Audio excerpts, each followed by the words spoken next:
For the first time ever, Gen Z all around the world have been staging successful revolutions, overthrowing their corrupt governments and finally toppling this broken system. And a big reason they've been able to do this is because of social media, specifically because of Discord. The first successful Gen Z revolution in Nepal was successfully planned and coordinated through Discord. Hell, they even elected the new president via a Discord poll, which was unironically the most Gen Z thing ever. In a total twist of irony, the generation relentlessly mocked as being social media addicts totally flipped the script when they use this social media savviness to literally overthrow an entire nation. Now, this set off a firestorm of other successful Gen Z protests all around the world, from Morocco to Bangladesh, and now the first European country, Bulgaria. And strangely enough, just a few short weeks after these successful revolutions, Discord suspiciously just announced the most draconian, Orwellian, authoritarian measure imaginable. Apparently, they're going to be implementing mandatory digital ID verification for underage users. Now, they're trying to brush this off as nothing serious, but it's only made them look even worse. They're now trying to say they won't actually be asking for ID verification for the majority of their users, and instead they have some magical algorithmic formula to determine if a user is underage or not, and only those targeted will be asked to produce an ID. And apparently, they swear they have a way of doing this without reading your personal messages. They call it an age prediction system, which I don't know. To me, it just sounds scary as hell. I don't know how exactly they do this without reading your personal messages, unless it's purely going to be about which groups you've joined, which can lead to massive variance, subjectivity, and guaranteed errors as a result. I mean, I'm a 35-year-old adult, and I occasionally play some old Pokemon games just for nostalgia's sake and to blow off steam. Are they gonna ID me too? Anyways, here's the official statement from Discord themselves, just so everyone knows I'm not being unfair or misrepresenting them or anything like that. Discord says it will be able to confirm an age group for most users based on what it already knows.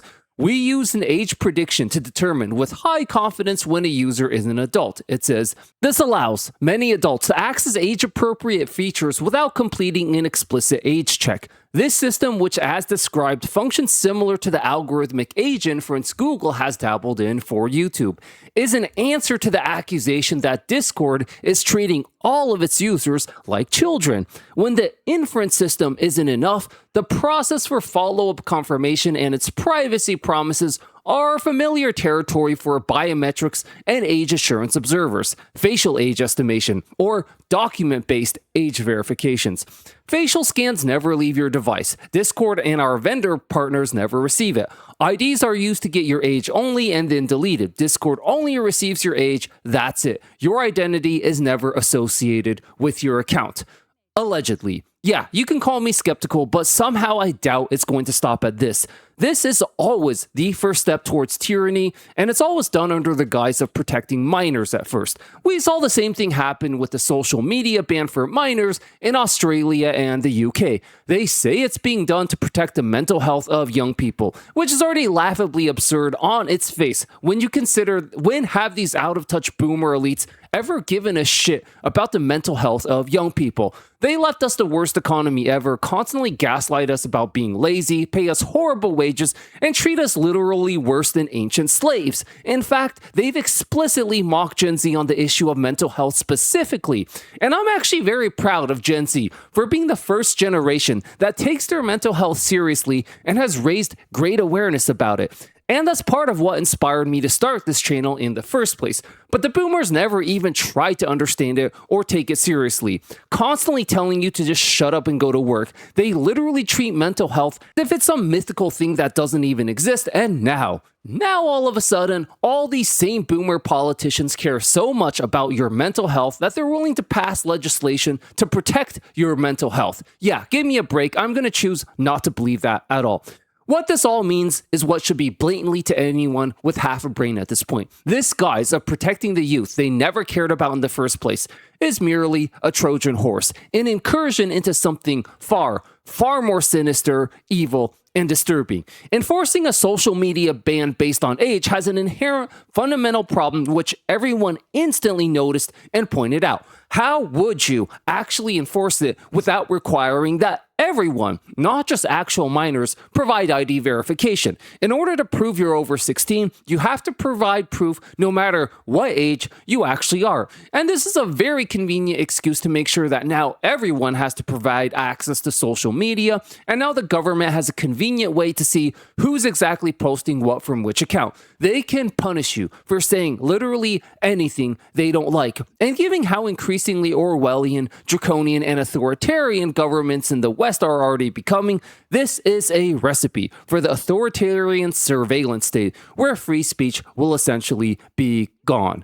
Discord already admitted that part of how they plan to implement their age detection systems is through facial scans. Apparently, they're planning to ask you either to upload your ID or consent to a facial scan where AI technology will be used to estimate a user's age. Now, there's so much wrong with this that I don't even know where to start. A lot of people, myself included, look much younger than their age, and a lot of people look much older. I remember back in high school, it was common practice for guys to just grow a beard so that they look older and could buy alcohol well before they were of actual legal drinking age. It's just such a flawed solution on so many levels. And not to mention the facial scan is supposed to be a way to give an alternative to those who don't want to upload their actual ID, but let's face it, once they know what you look like, it's not going to be hard at all to figure out exactly who you are. Hey guys, you may have noticed we're getting very close to 50,000 subscribers now. This has always been a huge milestone in our eyes, so if you're new here and enjoying this content, definitely consider subscribing and helping us get closer to this big magic number. Thanks a bunch, you guys are the best. Part 2, it's even worse for Discord specifically.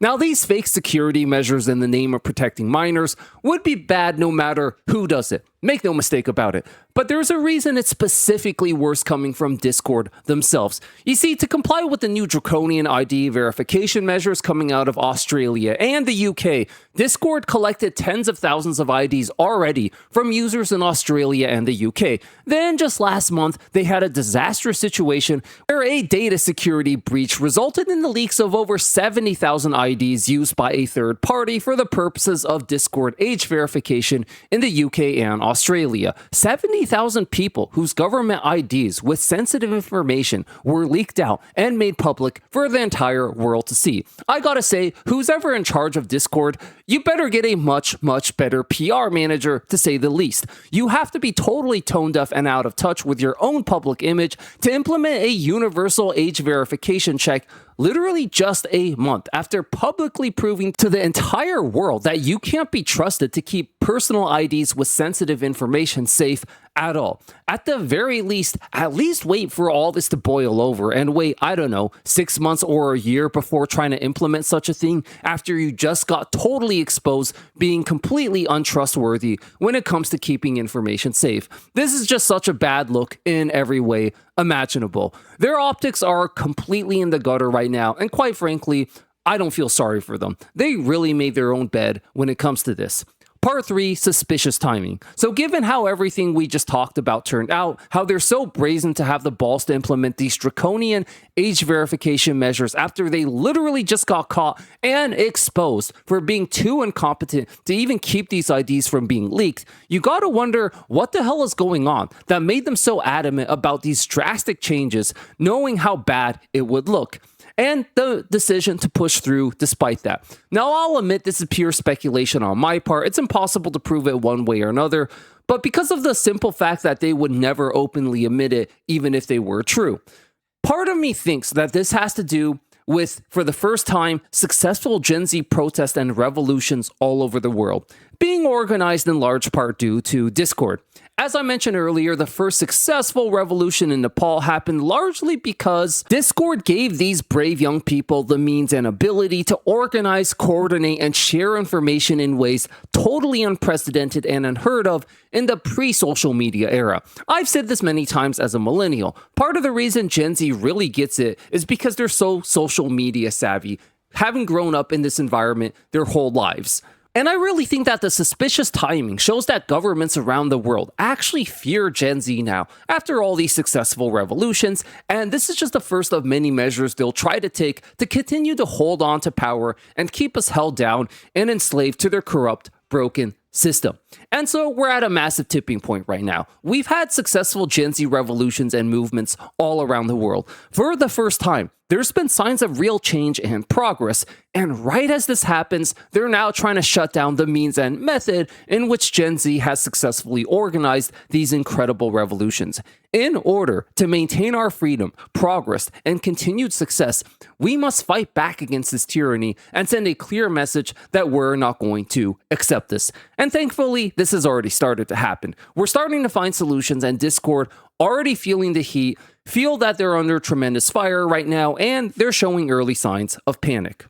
Part 4, what can we do about all this?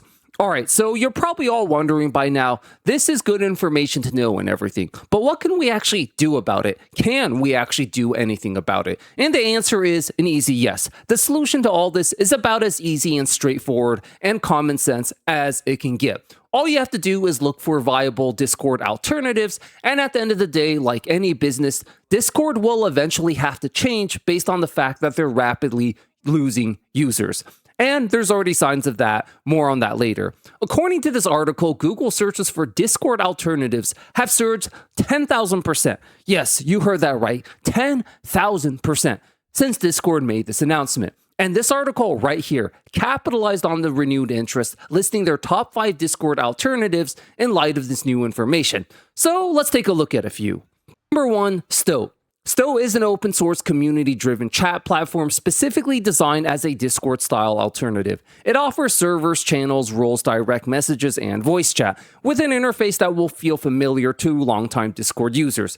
One of Stow's biggest advantages is its focus on privacy and user control. Because it's open source, anyone can inspect the code or even self-host their own instance, giving communities greater ownership of their data. The platform has also been steadily improving its mobile and desktop apps, along with moderation tools and bot support. Stow is a strong option for users who like Discord's structure, but want a lighter, more transparent platform that isn't pushing identity verification. Number 2, Mumble. Mumble takes a more minimalist and open source approach to communication. The platform is best known for its low latency, high quality voice chat, which makes it a favorite amongst competitive gamers and technical communities. Unlike Discord, Mumble focuses less on flashy UI and more on performance and privacy. Users can host their own servers, giving them full control over data and moderation. Text chat, personal audio, encryption are built in, and the lightweight nature of the app means that it runs smoothly even on older systems.